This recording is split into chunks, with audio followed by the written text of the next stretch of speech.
Question पकड़ते हैं। अब इसके क्वेश्चन कराता हूं, मजा आ रहा है ना? ऐसे ही तो पढ़ाई होनी चाहिए भाई। इंग्लिश ऐसे पढ़नी है तुम्हें, ना कुछ रटा है ना रटेंगे, बस हम तो समझ समझ के चीजें कर रहे हैं, हम तो समझ समझ के चीजें कर रहे हैं। यही वाला था क्या? अरे नहीं ये नहीं था यार, कहां चला गया?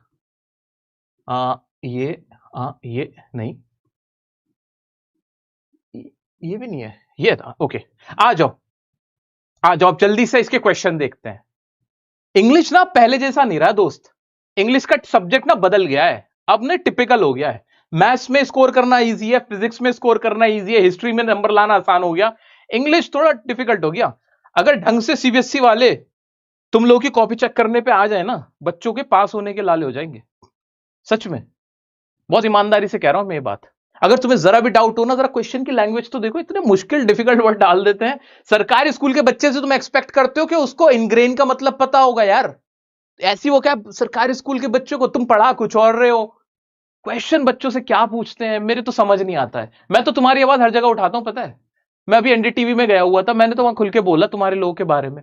मैंने बोल दिया, मैंने कहा भाई बच्चों को सरकारी स्कूल में तुम जाके देखो हशर क्या है, वो क्लास 12 पास कर देते हैं, उनके अंदर स्किल्स ही नहीं होते, उनको सिखाते ही नहीं हो तुम लोग कुछ, और फिर बोलते हो कि ई एडमिशन लेके दिखा, ये करो वो करो। कहां से जाए, कहां जाए बच्चा? सिलेबस कुछ है, पढ़ाई कुछ और हो रही है। छोड़ो, मैं जज्बाती हो रहा हूं, आ जाओ आ जाओ। अब जरा ये पैसेज देखना, थोड़ा सा छोटा कर देता हूं, बच्चों को नजर आ रहा है सही? कहीं कोई कंप्लेंट तो नहीं ना? आ जाओ, चलो जल्दी से इसको देखते हैं।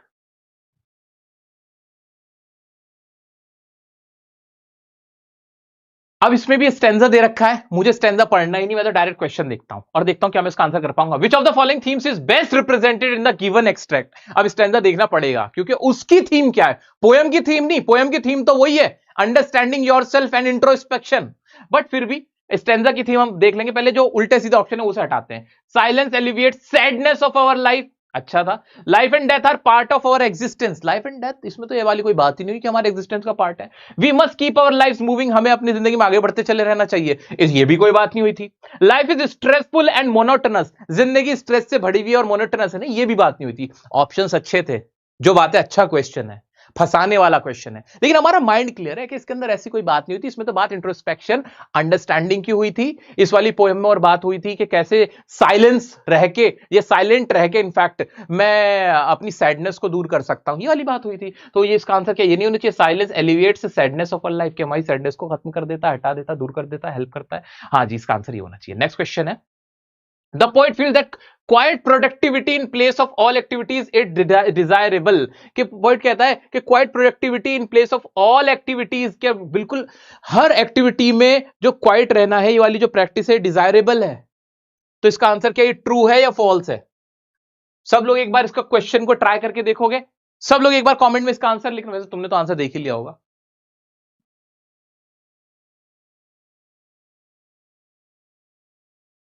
The sadness being referred to is due to, जो सैडनेस है वो किसकी वजह से? Failure to understand our self. पहले ही आंसर इतना इतना प्यारा दे दिया था कि अब अगर किसी ने पोएम ये पढ़ रखी होगी ना, मेरे से पढ़ के गया होगा, उसको इसका आंसर आता होगा।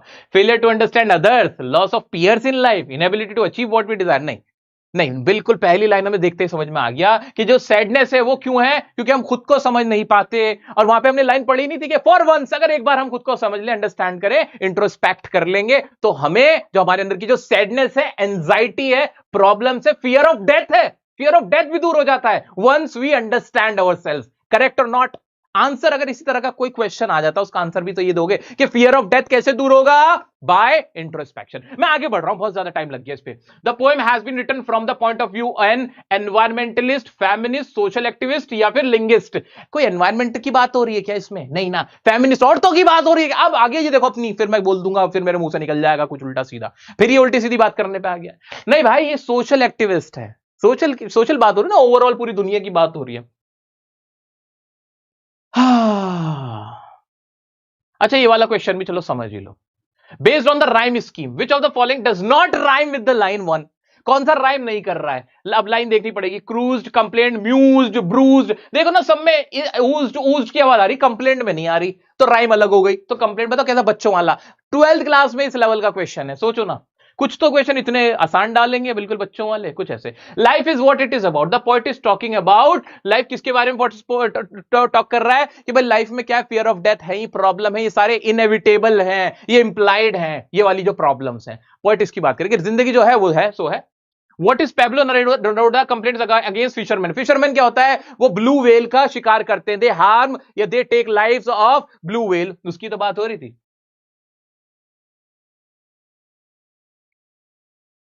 Write a paragraph focusing on how the poems Keeping Quiet and My Mother at 66 illuminate different facets of human introspection and the significance of quiet reflection in understanding oneself। बहुत आसान सा क्वेश्चन था तुम्हारी my mother eight 66 और जो दूसरी poem है हमारी कीपिंग क्वाइट, ये कौन सी लाइफ के जो एस्पेक्ट्स हैं उनके बारे में बात कर रहे हैं। तो बिल्कुल सिंपल लिखना था आपको, शुरुआत ही ऐसे करनी इस तरह के क्वेश्चन की कि द पोएम, और पहले स्टार्ट करेंगे माय मदर एट 66 और उसके बाद फिर कौन सी दूसरी बोली थी, keeping quiet, reflect important aspects of our life या important facets of our life. बिल्कुल क्वेश्चन की illuminate different facets of human introspection and the significance of quiet revelation in understanding myself and these are, और ऐसे करके these are, और फिर point लिखने शुरू करने हैं। पॉइंट क्या लिखोगे, पहले पोएम का नाम लिखोगे, जो पोएम है तुम्हारी माय मदर एट 66। अब माय मदर 66 में क्या किया गया, fear of losing one death, ageing है ना, old age, losing losing your loved ones, इस चीज के ऊपर लिखेंगे हम सारी बातें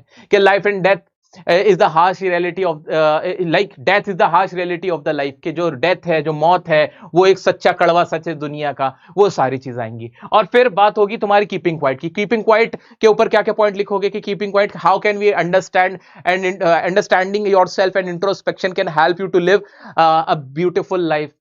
ये sadness and anxiety can be tackled, ये कैन बी रिमूव्ड, इस तरीके से करके आ जाएगा कि can be removed by doing introspection. We can be silence, the role of silence in our life, और ऐसे करके ना पॉइंट वाइज आपको 2-4 पॉइंट जो भी हमने इसके पढ़े हैं वही वाले आ जाएंगे। तो बहुत आसान था, इसमें बहुत लंबा चौड़ा कुछ नहीं करना था। ये जो इसका सजेस्टेड आंसर देख रहे हो, इसको देखने की तुम्हें कोई जरूरत नहीं है, तुम्हें अपने पॉइंट वाइज इसके आंसर लिखने थे, क्योंकि इसका ये ओपन एंडेड क्वेश्चंस है। अगर तुमने इससे रिलेटेड 2-2 पॉइंट सबके सही से लिख दिए, 3-3, 4-4 पॉइंट, तो तुम्हारे को पूरे नंबर मिलेंगे, ये गारंटेड है। क्योंकि जो सीबीएसई ऐसा बोलती है कि उसकी जो मार्किंग स्कीम है कि अगर आपने रेलेवेंट पॉइंट भी लिखे हैं तो चल जाएगा, ठीक है। तो बिल्कुल इससे घबराना नहीं, बहुत आसान सा था, कुछ भी नहीं था इसमें। एक क्वेश्चन है, आंट जेनिफर तो तुमने पढ़ा ही नहीं अभी, डायरी राइटिंग है, बार बार कह रहा हूं सीबीक्यू के क्वेश्चन दे दूंगा मैं। आ जाओ, एक और तुम्हारा क्वेश्चन आया है, आर्टिकल लिखने को कह रहा है, बहुत आसान सा था। आ जाओ, अब इसके थिंग ऑफ ब्यूटी वाले शुरू हो गए, थिंग ऑफ ब्यूटी सीबीक्यू वाले आगे, तुम्हारे एक्सट्रैक्ट बेस्ड क्वेश्चन।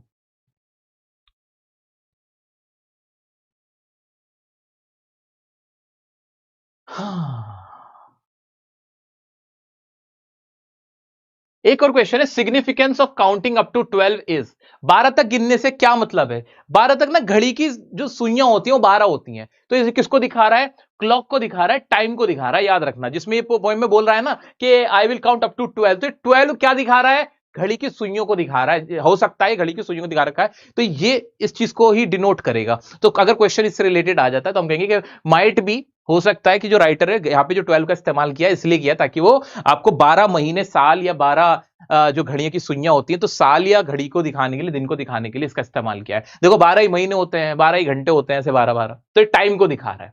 ये एक क्वेश्चन था जो मुझे लगता था आपको बता दूं। मुझे उम्मीद है कि अब ना इसके आप ना पीवाईक्यूज बहुत अच्छे से यूज आप अटेम्प्ट कर सकते हो, और जो इसके क्वेश्चन बैंक है सीबीएसई का वो भी आप ट्राई कर सकते हो बहुत आसानी से। द पोइट काउंट, देखो मैं रैंडम क्वेश्चन क्यों निकाल रहा हूं कि यार एक बार हम चेक तो करके देखें कि कहीं तो फंसे हम, देखना जरा। The poet counts up to 12 as a countdown to, वो लिफ्ट, आर्म लिफ्ट करने के लिए कह रहा है, 12 तक गिनती गिनने, स्पीक इन डिफरेंट लैंग्वेज बोलने के लिए कह रहा है, बी विदाउट इंजन, बिना इंजन के लिए करने को कह रहा है। अरे नहीं भाई, स्टॉप ऑल एक्टिविटीज, वो सारी एक्टिविटीज को करने के लिए कह रहा है। क्या ये बेवकूफों वाले सवाल नहीं है, कर नहीं पाओगे क्या, बहुत आसानी से कर लेंगे सर। सर अब एक काम करो, नेक्स्ट पोएम की तरफ बढ़ जाओ, ये तो हमें बहुत अच्छे से समझ में आ गया है, ये तो बहुत अच्छे से समझ में आ गया है। कहीं किसी को कोई डाउट पूछ सकता है। There can be life under apparent stillness, explain. के स्टिलनेस, ठहराव के बाद भी एक अच्छी सी लाइफ हो सकती है, तो इसमें बोलेंगे कि the poet does not talk about complete inactivity. अब वही वही तुम्हें जो मैंने पहले लाइन लिखवा रखी है, वो रटी रटाई लाइन है हमारी, अब तो बहुत अच्छे से याद हो गई है हमारे को, ठीक है। इनफैक्ट रटा नहीं है, मतलब कहने वाली बात है, हम क्या रट के जाते हैं। अब तो हमें याद हो गई ना वाली लाइन के भाई, जो पॉइंट है वो क्या कहना चाहता है, वो स्टिलनेस बताता है, रोल ऑफ स्टिलनेस साइलेंस का बताता है कि understanding and introspection can remove your grief, can remove your sadness and anxiety. वो टोटल इनएक्टिविटी के बारे में नहीं बोल रहा है, वो डेथ के बारे में नहीं बोल रहा है, वो आपको 3-4 लाइन में एक्सप्लेन कर देना। कर सकते हो इतनी इंग्लिश तो आपको मैंने सिखा रखी है। हाँ,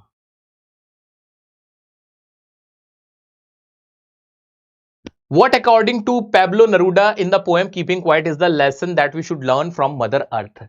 इसमें कह रहा मदर अर्थ से क्या लेसन सीखने को बताया कि जो चीजें एक बार डेड हो जाती है वो बाद में दोबारा से एक न्यू बिगिनिंग होती है। ये मदर अर्थ हमें सिखाती है। At one time everything seems dead and later gets live again. ठीक है। What can the earth teach us? अर्थ हमें क्या सिखाती है, बार बार क्वेश्चन पूछा जा रहा है। The earth teaches us about life after that, the temporal nature of beings। कि लाइफ होती है मरने के बाद भी दोबारा से चीजें दोबारा से जिंदा होने को दिखाती है। ठीक है।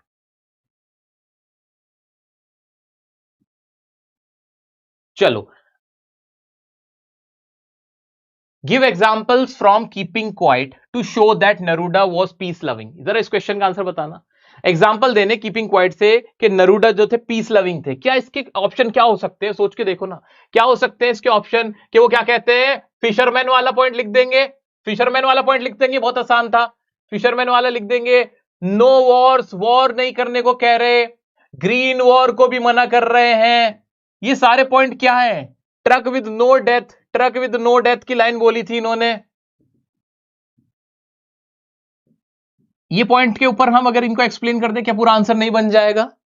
कि the writer Pablo Neruda, the poet Pablo Neruda advocates कर रहे हैं, क्या करने की वकालत कर रहे हैं, that there should be no harm at the sea shore. वहां पे नहीं होना चाहिए, there is no harm in the natural activities, natural activity में कोई नहीं चाहिए। और वो जो था, जो सॉल्ट कलेक्टर होता है, द मैन विद क्या होता, वो क्या था मुझे याद तो आ रहा है, जिसने क्या था, जिसके डैमेज हैंड थे, उसने अपने हैंड को हर्ट किया हुआ था। डैमेज हैंड थे, क्यों थे, वो सॉल्ट को कलेक्ट करता था। ये सारे पॉइंट क्या हमें इस आंसर को लिखने में हेल्प करेंगे। ग्रीन वॉर नहीं होनी चाहिए, there should be no pollution, no war, no killings, universal brotherhood. तो ये सारी किस चीज को दिखा रहे हैं, पीस को दिखा रहे हैं। इंपॉर्टेंट क्वेश्चन है दोस्त, इंपॉर्टेंट क्वेश्चन है। अब हमें क्लियर हो गया। क्या मैं आगे बढ़ जाऊं हमारी नेक्स्ट पोएम की तरफ। हाँ सर, बढ़ जाइए। नेक्स्ट पोएम है हमारी अ थिंग ऑफ ब्यूटी। जल्दी से आ जाइए अ थिंग ऑफ ब्यूटी की तरफ। इसके पोएटिक डिवाइस, लेकिन इससे पहले मैं करा देता हूं, इसके पोएटिक डिवाइस देख लेते हैं जल्दी से। हाँ जी, इसके पोएटिक डिवाइस आ जाओ। इसके पोएटिक डिवाइस देख के इसको हम समाप्त करेंगे। आपका काम क्या है, मेरे से प्रॉमिस करो, इसका जो क्वेश्चन बैंक है और पीवाई क्यूज है जो मैं दूंगा, आपको इनको एक बार पढ़ना है, इनकी प्रैक्टिस करनी है, ताकि कोई भी क्वेश्चन हमारा बच्चा ना रह जाए। क्योंकि मैं यहां सारे कराऊंगा तो 6-7 घंटे लग जाएंगे, मैं ये नहीं चाहता। बट स्टिल मैं चाहता हूं क्वेश्चन सारे करके जाए। नहीं